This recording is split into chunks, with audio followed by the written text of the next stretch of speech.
Bonjour, je m'appelle Lily et je vais lire une fiction Larry que j'ai écrite parce que j'ai envie. Donc voilà. Donc ça s'appelle Time Out. C'est basé sur l'histoire du film, donc Time Out. Oui, je reprends juste l'histoire et je l'ai réécrit en façon Larry. Donc voilà. Chapitre 1. Le temps. C'était tout ce qui comptait. Nous étions en 2170 et le système dans lequel nous vivions était établi depuis si longtemps que personne ne se souvenait comment c'était arrivé. Le temps déterminait la vie et la mort. Nous étions programmés pour ne plus vieillir à partir de 21 ans. Une horloge interne, intégrée dans notre avant-bras, émettant une lumière verte, commençait son décompte une fois que nous atteignions cet âge. Quand on manquait de temps, on mourait. C'était simple. On gagnait du temps, on le dépensait. Le temps était partout. Certains étaient immortels et disposaient de quelques siècles ou de millénaires. D'autres vivaient au jour le jour. L'Angleterre était divisée en 5 districts, le premier étant le plus riche, le 5e le plus pauvre. Je m'appelais Louis Tomlinson. J'avais 21 ans depuis 2 ans et je venais du district 5. Ici, chaque jour était un combat contre le temps.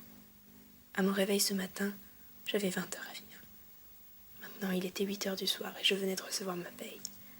1 jour et demi. J'avais tout juste assez pour prendre le bus et retourner travailler demain. La même routine tous les jours. Au moins, je restais en vie. Quand les choses devenaient trop dures pour ma mère Jay et moi, je faisais des heures supplémentaires pour l'aider à payer les dettes, le loyer, les emprunts. Les vols étaient fréquents dans le district 5 et la police du temps ne faisait rien contre. Les fauches minutes, comme on les appelait, arrivaient à ne pas se faire remarquer auprès des autorités. Il fallait toujours être prudent. Les cadavres jonchaient souvent le sol de la ville. Tous ceux qui ont manqué de temps. Il existait un moyen de gagner du temps autre que de travailler. On appelait cela le bras de fer. On pouvait prendre le temps de quelqu'un en tournant son avant-bras vers la gauche. Si on tournait à droite, c'était lui qui nous en prenait. C'était un jeu dangereux où beaucoup ont perdu la vie. Ma mère m'avait fait promettre de ne jamais y jouer, et pour l'instant je n'avais jamais brisé ma promesse. Mon père était l'un des plus doués au bras de fer. Il gagnait tous ses combats. Et puis il mourut. Ma mère m'avait toujours dit qu'il avait fini par perdre, mais je n'y croyais pas. Il n'aurait jamais pu perdre la vie de cette façon. Il était bien trop doué et rusé pour cela. Le vent soufflait à travers les ruelles sombres et humides de Doncaster. L'air était frais et les nuages s'amassaient, nombreux dans le ciel noir d'encre. J'ajustais la capuche de mon sweat et envoyais valser une canette de Coca-Cola du bout du pied. Demain, 24 décembre 2170, j'aurai 21 ans pour la 3e année consécutive. Je ne savais pas vraiment si cette idée me réjouissait ou si elle me consternait. Le fait que je doive passer le restant de mes jours dans ce quartier miteux me donnait envie de vomir. Enfin, le restant de mes jours. Il fallait être réaliste, ça pouvait être rapide. Après tout, je n'avais plus beaucoup de temps devant moi. Je m'engouffrais dans le corridor qui menait à l'appartement où j'habitais avec ma mère et claquai la porte derrière moi. J'ouvris plusieurs placards, enfournai quelques paquets de chips dans les poches de mon blouson et allai m'enfermer dans ma chambre. Allongé sur mon lit dans la pénombre, je contemplais fixement ce décompte sur mon avant-bras, qui chaque seconde me rapprochait un peu plus de ma mort. La pièce était plongée dans une pâle lueur verte due à l'horloge. Après plus de 10 minutes passées dans le silence et l'obscurité, je me levai enfin de mon lit, faisant grincer les lattes de bois décrépies. Ma mère devait déjà être rentrée depuis 5 minutes. Juste au moment où je posais ma main sur la poignée en fer de ma porte, celle-ci s'ouvrit lentement, laissant apparaître le doux visage d'une jeune femme. Johanna, autrement dit, ma mère, leva ses yeux soucieux vers moi, et la première chose qu'elle dit lorsqu'elle ouvrit la bouche fut « Combien de temps te reste-t-il, Louis ?»« J'ai encore 2 jours, maman, ça va, t'inquiète pas. » Elle soupira de soulagement, une once d'inquiétude ne quittant pourtant jamais son visage pâle et jeune. Ma mère était censée avoir 45 ans, mais elle avait l'apparence d'une femme de 21 ans, comme tous les habitants. Ses cheveux bruns foncés tombaient raides jusqu'à ses épaules, Elle avait la peau très blanche, les yeux bleus très pâles, et elle était maigre, et semblait fatiguée. Il faut dire qu'on n'avait pas beaucoup à manger ces derniers temps, depuis que mon père était mort. Mais on faisait avec. Je prenais ma mère tendrement dans mes bras, la serrant avec douceur, sentant son parfum sucré de cannelle mélangé à celui de la suie et la poussière qui ne la quittait jamais. Elle répondit faiblement à mon étreinte, puis s'éclipsa dans la cuisine pour faire le dîner. J'avais promis à Zane que j'irais le rejoindre au bar ce soir, puisqu'il venait d'avoir une faible promotion et voulait nous payer la tournée. Maman, j'ai pas très faim ce soir et puis je dois aller voir un ami vers 22h, donc je te vois plus tard. Je n'attendis pas sa réponse, l'embrassai sur le front et quittai l'appartement, claquant la porte derrière moi, faisant trembler les fins murs poussiéreux. Je n'avais pas prévenu ma mère du fait que Zane était l'ami que j'étais censée retrouver, puisqu'elle ne m'aurait jamais laissé sortir si elle avait su. Elle n'avait jamais eu confiance en lui.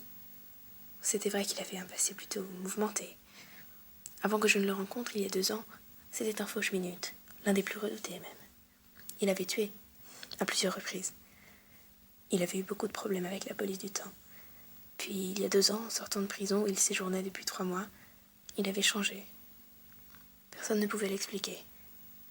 Peut-être était-ce la prison qui l'avait profondément bousculé. Peut-être pas. Mais tout ce que l'on savait, c'était que maintenant, il s'était trouvé un travail, une magnifique femme qui attendait un enfant, et on ne pouvait trouver plus honnête homme. Malgré sa rédemption, ses actes passés restaient gravés dans les mémoires de tous les habitants, comme celle de ma mère par exemple.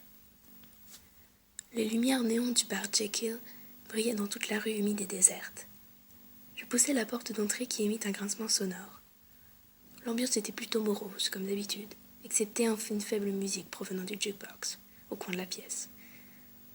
2 hommes étaient assis au comptoir, sirotant tranquillement leur bière, me lançant des regards vides. Quelques autres clients occupaient les tables vers le fond du bar, et c'est dans le coin le plus sombre et le plus reculé que je repérai Zane. Sa barbe avait poussé depuis la dernière fois que je l'avais vu, et parsemait sa mâchoire de poils d'un noir de jais. Ses cheveux de même couleur étaient sales et en bataille, tombant de façon désordonnée sur son front suant. Le métis releva ses yeux marrons vers moi et sourit de toutes ses dents quand il m'aperçut. Malgré la fatigue présente dans son regard et l'épuisement que l'on devinait sur son visage, Zane avait belle allure. Il avait toujours été beau et avait fait chavirer beaucoup de cœurs avant de se marier avec Perry, une jolie blonde, mince, dotée d'yeux bleus azur. Elle avait été la seule à accepter le changement de Zane et à effacer ses erreurs passées pour reprendre tout à zéro. Petit à petit, ils s'étaient tombés amoureux. Il y a moins d'1 an, ils s'étaient mariés. En ville, on ne leur prêtait pas grande attention. Tout le monde les connaissait, mais personne ne semblait les remarquer. Ça ne les dérangeait pas. Ils aimaient la vie qu'ils avaient. Une vie simple, discrète, presque heureuse. Presque, parce que, bien sûr, comme nous tous, ils se battaient pour rester en vie, ne possédant que peu de temps chaque jour.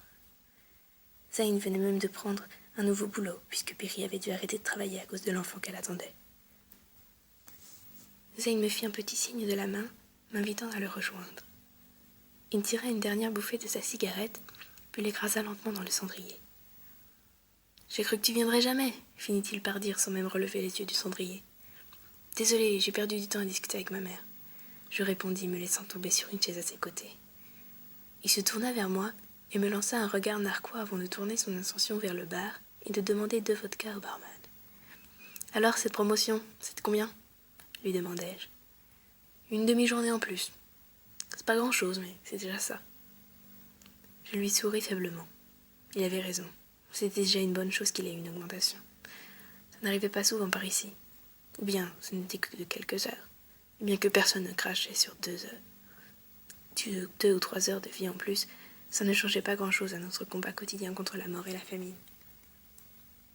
Écoute, Louis, je t'ai pas demandé de venir ici seulement pour l'alcool ou pour ma pauvre augmentation. J'ai quelque chose d'important à te proposer. Il fit une pause, m'observant fixement, sans doute dans l'attente d'une réaction de ma part. Ma curiosité était piquée et je mourrais d'envie de savoir ce qu'il avait de si important à dire. « Mais alors qu'est-ce que t'attends, dis-moi » m'exclamai-je. « J'ai un plan pour nous sortir d'ici.